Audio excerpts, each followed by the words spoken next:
મિત્રો આપણે બોલિવૂડમાં તો કોમેડી હોરર ફિલ્મો ઘણી જોઈ છે. ભૂલ ભુલૈયા તમે જોઈ લો એકદમ સુપરહિટ ફ્રેન્ચાઇઝી છે. પછી સ્ત્રી તમે જોઈ લો એ પણ એકદમ સુપરહિટ છે અને એવી ઘણી જ હતી અને ઘણી એવી પણ હતી જે એકદમ ડિઝાસ્ટર સાબિત થઈ. જે હોરર અને કોમેડીનું મિશ્રણ છે એ બોલિવૂડમાં 50-50% રેશિયોમાં ચાલે છે. અમુક ફિલ્મો સુપરહિટ થઈ ગઈ અને અમુક ફિલ્મો એકદમ ડિઝાસ્ટર થઈ ગઈ. ગુજરાતીમાં આપણે અત્યાર સુધી લગભગ આ ટાઈપનો કોમ્બિનેશનવાળી ફિલ્મો લગભગ જોઈ નથી. પણ આ વર્ષમાં 2 ફિલ્મ છે. એક તો ફાટીને છે અને એક જમકુડી છે. તો જમકુડીનું ટીઝર આવી ગયું છે. જમકુડીનું ટીઝર એકદમ સરપ્રાઈઝ કરે છે.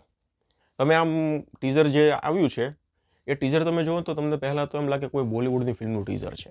એટલે એકદમ જોરદાર કલર શેડિંગ તમે જોઈ લો, પ્રોડક્શન વેલ્યુ તમે જોઈ લો. ટીઝર પરથી અત્યારે બધું સારું લાગે છે.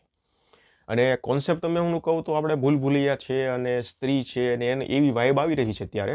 પણ એ છતાં વાઇબ આવે છે એનો કંઈ વાંધો નથી. મજા આવવી જોઈએ ફિલ્મમાં બસ. કોઈ ગામ છે ત્યાં કોઈ ડાકણનો પ્રકોપ છે અને નવરાત્રિના દિવસોમાં એ ડાકણ ત્યાં ગામમાં આવે છે એટલે ટીઝરમાં આપણને એવો પણ ભાસ થાય છે કે ડાકણ હકીકતમાં એક માનસી પારેખ પોતે તો જ નથી ને.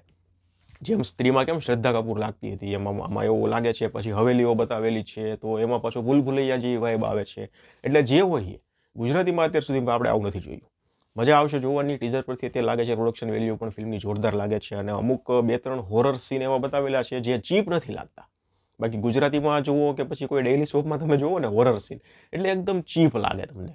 તમને આમ એમ થાય કે આનાથી ડરવું કે આનાથી હસવું એવું થાય છે. પણ આમાં એવું નથી લાગતું.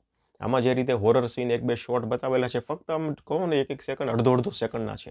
પણ એ જોરદાર અને ઇમ્પ્રેસ કરી રહ્યા છે.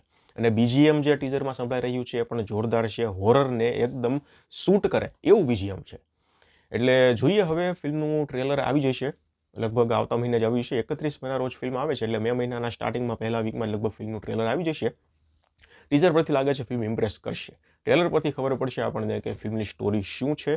તો તમને ટીઝર કેવું લાગ્યું મને કમેન્ટ સેક્શનમાં જણાવી દેજો. ધન્યવાદ.